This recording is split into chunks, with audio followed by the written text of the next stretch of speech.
Bonjour Trenton, voici ta leçon sur les éléments d'un crime, les éléments du crime. Donc, est-ce que c'est un crime? Commençons avec un petit scénario. Vous êtes en train de conduire et vous êtes arrêté par un policier et le policier a remarqué que vous êtes en train de texter à la dernière lumière rouge.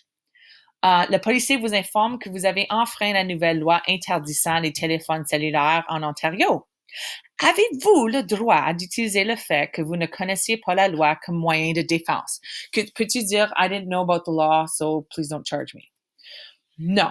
En effet, l'article 19 du Code criminel en Ontario du Canada stipule que l'ignorance de la loi n'est pas une excuse pour commission d'un crime. Est-ce que tu penses que ça, c'est raisonnable? Oui, certainement, c'est raisonnable parce que sinon, tout le monde utiliserait le fait qu'il ne savait pas que c'était une loi afin de se débarrasser d'une amende. OK, au Canada, il y a quatre, en fait, différents types d'infractions criminelles. On va en parler de trois. Ensuite, le quatrième, c'est un peu différent. Sur les premiers trois que je vais t'introduire, c'est les infractions sommaires. C'est des infractions criminelles mineures. La pénalité maximale, c'est 2 000 ou 6 mois en prison. Ensuite, tu as les actes criminels. En anglais, indictable offenses. C'est des crimes plus graves avec peine plus sévère, comme emprisonnement à perpétuité. So that's life in prison. Ça, c'est des exemples de des actes criminels. C'est des meurtres, des voies de fait, assault charges. Et aussi, il y a des infractions mixtes. Les infractions mixtes, c'est des infractions pouvant être jugées comme infractions sommaires ou un acte criminel. Donc, allons regarder un tableau que j'ai trouvé. Ici. Donc, ici, j'ai trouvé un site qui donne une bonne définition des différentes infractions que je viens de nommer. Donc, infraction sommaire, tu as des exemples ici, acte criminel, exemple, et infraction mixte. Je vais laisser là ça sur le tableau ou sur la vidéo pour que tu puisses les lire.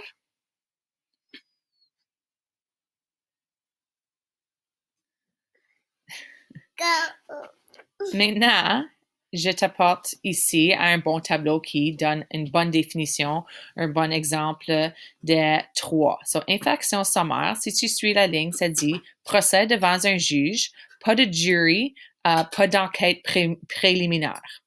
OK?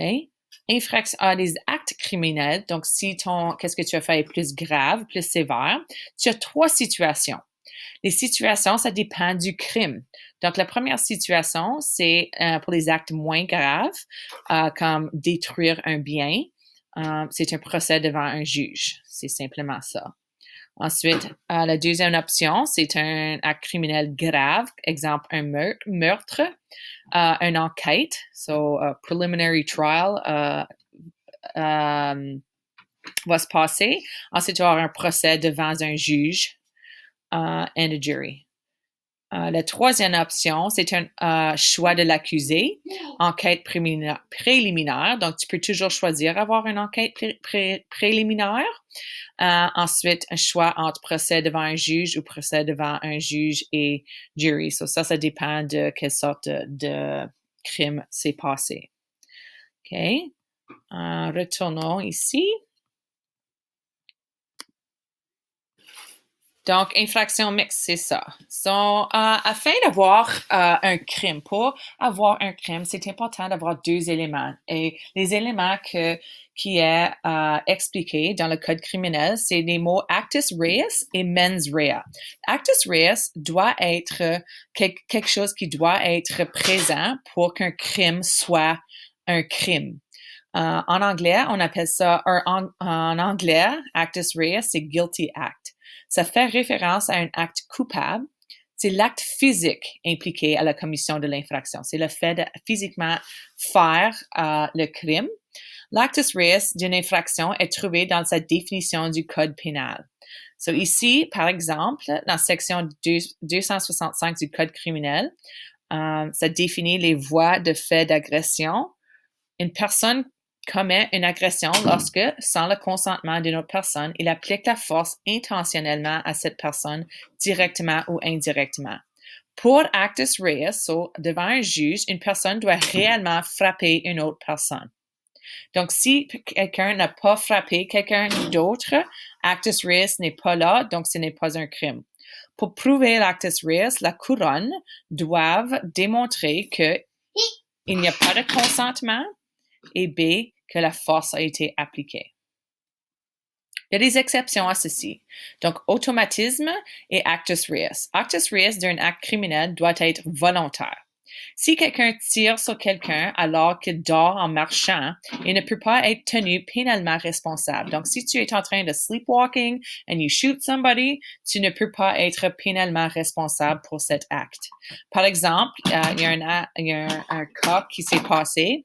Kenneth Parks, en 1992, la Cour a confirmé l'acquittement de Parks dont la défense était qu'il dormait quand il a poignardé sa belle-mère à mort.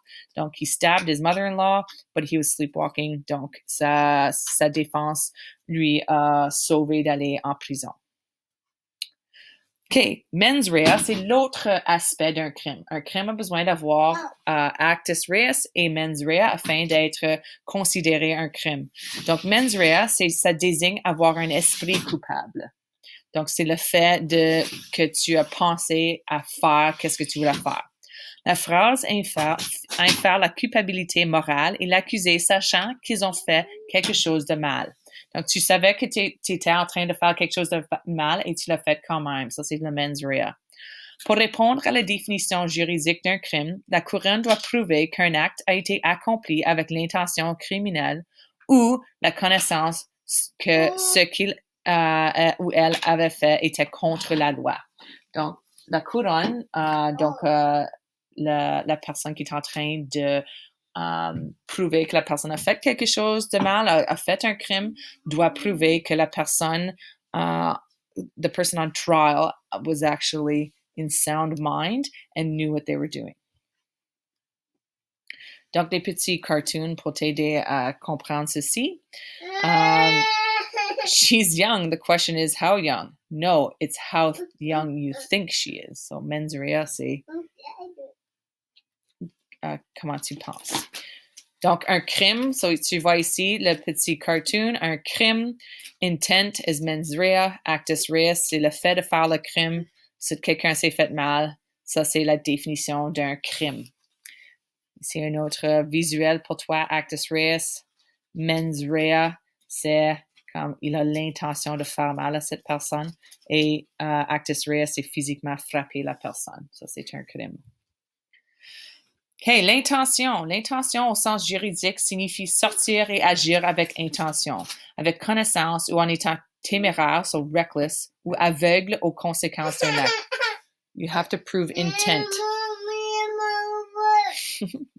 Par exemple, si John a jeté un couteau en l'air, ce qui a tué Luke, Johnny serait-il coupable d'homicide involontaire? So, s'il lance un couteau dans les airs, est-ce qu'il serait coupable?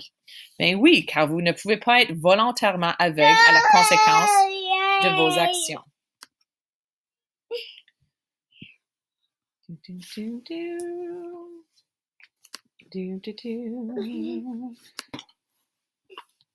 OK, on continue.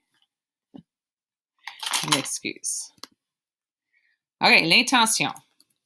Donc, l'intention générale versus l'intention spécifique. So, l'intention générale signifie commettre un acte illicite, so un wrongful act pour lui-même avec aucun autre but ou motif.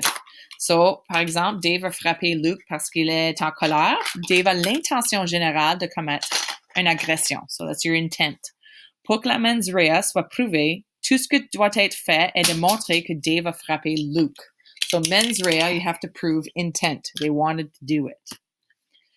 Donc, il y a intention générale et intention spécifique. So, intention spécifique implique l'intention en plus de l'intention générale de commettre le crime. C'est commettre un acte illicite pour accomplir un autre. Donc, ça, c'est dans les cas, souvent, on voit ça dans les cas de break and enters. So, un cambriolage est l'introduction par effraction. Introduction par effraction is a break-in d'une maison avec l'intention de commettre un acte criminel. L'introduction par effraction nécessite une intention générale. So, your intent is to break in. Et l'intention de commettre un acte criminel exige une intention spécifique. So, you're going in there to steal something. So, ça, c'est une intention spécifique. So, pour prouver le cambriolage, la couronne doit non seulement montrer qu'une personne est entrée par effraction, so they break in, they also have to prove that their intent was to steal. Motif. So, vous avez intention, maintenant tu as motif. Bien que l'intention se réfère à l'état d'esprit avec lequel l'acte est accompli ou non, le motif est ce qui pousse une personne à commettre un acte ou ne pas agir. Si une personne tue sa mère pour recevoir un héritage, an inheritance, l'héritage est un motif. Cela n'établit pas l'état d'esprit. You don't know what the person's thinking, but you know their motive pour commettre un crime. La couronne doit prouver son intention en montrant que le meurtre a été planifié et délibéré. Donc, pour montrer, le motif aide à prouver que c'était motivé et qu'il y avait une intention. Des cartoons pour toi.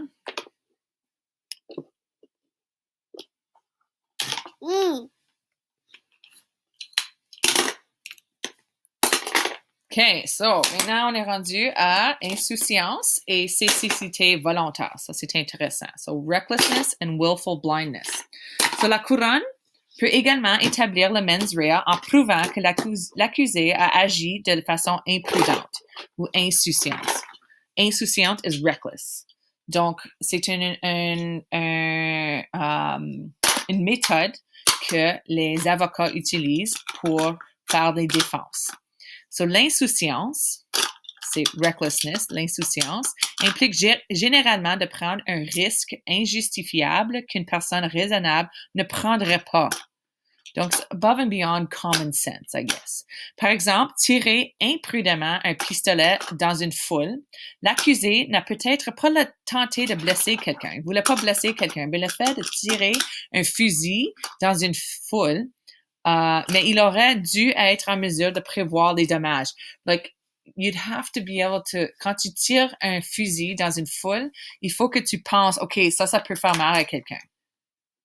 Donc, being reckless and shooting a pistol in a crowd, you're being reckless. Cécité volontaire, so ça c'est willful blindness, suspecte un acte criminel, mais ne demande pas des questions pour confirmer. Like, tu penses, oh, this isn't legal, mais tu continues à le faire quand même. So, par exemple, transporter quelque chose d'illégal, comme de la drogue, dans un coffre d'une voiture, in a trunk or something. Donc, ça, c'est juste un diagramme que j'ai trouvé en ligne qui démontre willful blindness is way over here. You got negligence, gross negligence, reckless regard. Willful blindness is you're just not asking the right questions. OK. J'ai un autre site ici qui aide avec un peu des définitions. J'ai ajouté le lien à la fin du PowerPoint. Donc, so criminal negligence and willful blindness. Bon exemple ici. Donc, criminal negligence is the disregard for the lives and safety of others. Acts of criminal negligence can sometimes lead to serious harm or death. Willful blindness is purposely disregarding consequences to their actions. So, example of criminal negligence is Hassan is a nurse in the hospital and he forgets to feed a patient and the patient dies. That's criminal negligence. Willful blindness is another nurse suspects that the patient hasn't eaten yet but refuses to act. So that's being completely, utterly negligent. Ici, un autre exemple, pas un exemple, mais une définition pour mens rea et actus reus. Actus reus is the act of committing a crime, while mens rea is the state of mind of knowing you are committing a crime and you meant to do it. So these are the two elements necessary for an action to be considered a crime. For example, Nicholas breaks into a house to steal things. He knows this is illegal, but proceeds to do it anyways. Nicholas has just fulfilled the basic requirements of a crime. Okay, indictable offense, that's your acte criminel. So ça, c'est des actes criminels graves. Indictable offenses are crimes that are serious and can be put on trial. These range from drug trafficking, treason, murder, and terrorism. People who have done indictable offenses can be put through the maximal penalty of a crime. Example, Tony kills Mr. Ofori for firing him at his old workplace. Tony has planned to kill Mr. Ofori since being fired. He can now be charged with first-degree murder. OK? So les autres termes, on n'a pas vu, mais j'ai trouvé ça en ligne et je pensais que c'était utile. OK. Responsabilité stricte. So liability. Pour certains crimes moins graves, la couronne a seulement besoin de prouver l'actus reus de l'infraction. Mens rea n'est pas nécessaire en tout temps. L'infraction de responsabilité stricte, l'accusé sera condamné à moins qu'il démontre qu'ils ont agi avec diligence, agi comme toute personne raisonnable d'après les circonstances. So, ça, c'est une méthode de défense. So, si tu te fais charger avec une offense, tu peux prouver que tu as agi comme toute raisonnable personne. And you can prove that.